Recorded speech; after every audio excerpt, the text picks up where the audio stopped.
Obwakabaka bwa Buganda bwebazizza Commissioner wa Parliament n'omubaka wa Nyendo Mukungwe Oweekitiibwa Mathias Mpuuga Nsamba olw'obuweereza bwe omutali kutilirira Namulondo. Katikkiro wa Buganda Charles Peter Mayiga mu bubaka binabitadde mubaka bwasitise omyuka owokubiri wa Katikkiro Oweekitiibwa Robert Wagwansibirwa mu kusaba okwategekeddwa Oweekitiibwa Mpuuga ekitovu ku Sports Arena okwebaza Katonda olw'ebyo byamusobozesezza okukolera eggwanga lye. Katikkiro agambye nti Oweekitiibwa Mpuuga ebbanga lyonna ng'aweereza Obwakabaka abadde muwulize nnyo eri Namulondo era alwaniridde nnyo enkulaakulana ya Buganda ne Uganda n'ategeeza nti ono kyakulabirako eri abakulembeze ab'omulembe guno. Oweekitiibwa Mpuuga mumanyidde ebbanga kwanvu obuweereza bwe obw'olwatu yamutandikira Mmengo. Ssaabasajja bwe yamuweera obwa minisita okukiika mu lukiiko lwa Buganda n'okutuula ku bukiiko obw'enjawulo. Nalondoola nnyo emirimu gye bwe yali minisita omubeezi ow'abavubuka. Anti nze obwa minisita bwange obujjuvu mu gavumenti ya Kabaka bwaliko ekyuyi eky'abavubuka. Emirimu yagikola bulungi era n'akunga nnyo abavubuka Kabaka be yali awadde omulembe gwe okutambulira mu buufu bwa nnyinimu. Bwe yasaba okwesogga ebyobufuzi n'okwesimbawo mu kulonda mu mwaka wa 2011 saasooka kukyagala nga ndaba akyali muto ddala. Kyokka obukiise bwe mu Parliament okuva olwo okutuuka kati busosobozezza nnyo ebyetaago ebya muntu wa bulijjo.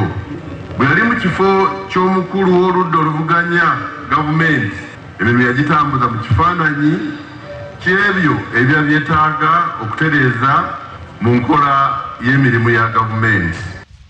Oweekitiibwa Mathias Mpuuga Nsamba asinzidde mu kusaba kuno n'agamba nti kibadde kikulu nnyo okwebaza Katonda olw'ebituukiddwako wabula ategeezezza nti wadde nga waliwo ebisoomooza bingi ebyayiseemu ng'omuntu tagenda kuterebuka ku nsonga enkulu ezitwala eggwanga lino mu maaso. Oweekitiibwa Mpuuga ategeezezza nti ebbanga ly'amaze mu buweereza alina bingi by'ayize omuli okuwuliriza, okwetegereza ensonga n'okwefumiitiriza nga tannabaako kyayogera. N'olwekyo okubona leero okugenda mu maaso nja kufaayo ennyo okulaba ebyo abantu bye bakola okusinga ebyo bye boogera nga nnoonya okukolagana nabo. Nakino nkinyize nti bwe boogezaako okwonoona erinnya ly'omuntu ng'okozesa effutwa, effuutizi, enge n'okweyagaliza oba weewoza ebbanja era ebbanja eryo bekkonga Katonda akuliseeko akakasubi oyinza obisasuliramu amagoba. Nakino nkinyize omuntu bw'omuwa omwagaanya n'ayogera ebigendererwa bye ebituufu obitegeera era abantu beebuuza lwaki soogera nnyo. Oba oyogera amazima toyogera nnyo, amazima gategeereka mangu. Alina kyayisaawo ng'apalapalanya aba yalina okwogera emirundi mingi ategeerekeke. Oluusi obeera oyagala abantu bakuyisa obubi oba eddoozi y'emu naye nga si kyekikola kyo nasiwoolera ggwanga okwolera eggwanga nkulekera Katonda. Oweekitiibwa Mpuuga Nsamba agambye nti wakusigala ng'akolagana ne bannabyabufuzi bonna abalina ebirowoozo ebikyusa eggwanga lino okuliggya mu mbeera mw'eriri kaakano. Monsinya John Baptist Sebayiga akulembeddemu okubuulira n'okuyigiriza akubiriza abantu ba Katonda bayige okwebazanga Omukama mu kiseera ng'alina ebirungi by'abakoledde. Abakulembeze okuva mu bibiina by'obufuzi eby'enjawulo wamu n'abaka ba Paalamenti, baminisita mu gavumenti ya Uganda n'abalala beetabye ku mukolo guno era ne beebaza Katonda olw'emirimu gy'akozesezza Oweekitiibwa Mpuuga. Abamu ku bakulu b'amasomero ga gavumenti mu division y'e Kawolo munisipaali y'e Lugazi mu disitulikiti y'e Bwikwe basanyufu olw'omuwendo gw'abayizi mu masomero gano oguzzeemu okulinnya kyokka ne beeraliikirira olw'ebikozesebwa ebyekkekwa ku masomero bye batayinza ebitabasobozesa kutuukiriza obuvunaanyizibwa bwabwe. Abakulu b'amasomero ab'enjawulo okuli Busaabaga Church of Uganda Primary School, 3R Primary School, Senya Muslim Primary School, Sagazi Church of Uganda Primary School n'amalala nga bakulembeddwamu Muleeto Swaibu ne Senya owa Senya Muslim bategeezezza nti basoomoozebwa nnyo olw'ebikozesebwa ebyekkeekwa ku masomero omuli ebituulwako, ebibiina ebitakyamala abasomesa batono era nga bino bikosa abayizi. Bano babadde bakwasibwa desiki 12 ezabaguliddwa divisioni y'e Kawolo ne bategeeza nti embeera eno ezeewo olw'amasomero ga gavumenti agasinga obungi okusitula ku mutindo gw'ebyenjigiriza okwawukanako n'emyaka egiyise.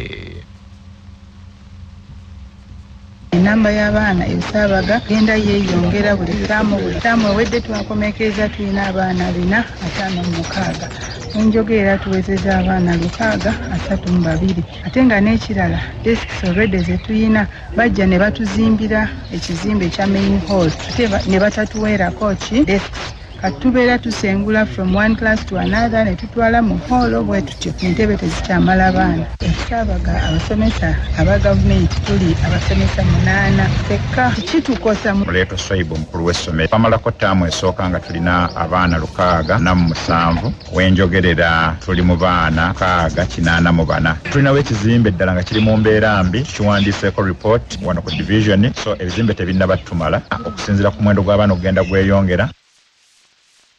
Ssentebe wa divisioni y'e Kawolo Emmanuel Kivumbi asabye gavumenti okwongera ku bungi bw'abasomesa mu masomero gaayo kyokka n'asaba abakulu b'amasomero okulabirira entebe ezibaweereddwa. Okukubira gavumenti omulanga etwongera abasomesa kubanga kino nkikkaatiriza nti nga covid tannajja twalina abaana batono mu masomero ga gavumenti.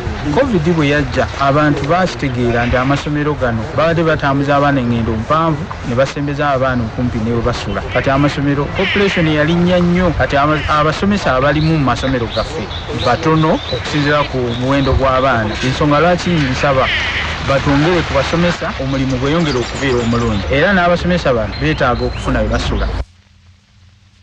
Owessaza lya Kyabazinga ery'Ebunya mu disitulikiti y'e Mayuge ow'ekitiisa Mukaajanga Geoffrey yeebazizza omulimu okoleddwa Kyabazinga William Wilberforce Kadumbula Gabula Diop owookuna n'omumyuka asooka Ssaabaminisita Rebecca Litwala Kadaaga olw'amaanyi ge batadde mu kukulaakulanya ebyobulambuzi mu Busoga. Ono asinzidde mu lukuŋŋaano lwa bannamawulire mu kibuga Jinja n'agamba nti ebifo ebyobulambuzi mu Busoga bingi bibadde tebimanyiddwa n'akatono naye kaakano bimanyiddwa mu Uganda n'ebweru waayo. Ategeezezza nti mu Uganda olya Ssabbiiti eno waliwo ebifo ebyobulambuzi ebirala ebigenda okutongozebwa mu bitundu by'e Mayuge okwongera okutumbula ebyobulambuzi n'okuyingiza ensimbi. Bintu ebirungi ebiri e Buna bye twasalawo ne tubona nti twenda tubitunde mu Uganda n'ensi yoona n'ebitundu nga bino. Daada wange Chief Lubana Godigombye bwe yali atalaga Buna ng'afiire Buganda ngayidye ng'alikolera ne Kabaka Mwanga era Chief ono ne yali mu bachifu boona abaali basinga mu iganga lino erya Uganda. Eri ekifo kye yatuukiramu kuba bwe baali nga batambula abazungu n'abantu boona ebiseera ebyo enjira tidaalingawo abayira baakolesanga ntambula y'amaadi. Ye minisita ebyobulambuzi mu Busoga ow'ekitiisa Namutamba Helen agambye nti ebyobulambuzi e Busoga gye biri bingi ddala ebyetaaga okutumbulwa byongere okuleeta abalambuzi ne gavumenti eyingize. Bannaffe ge mawulire ag'essaawa eno.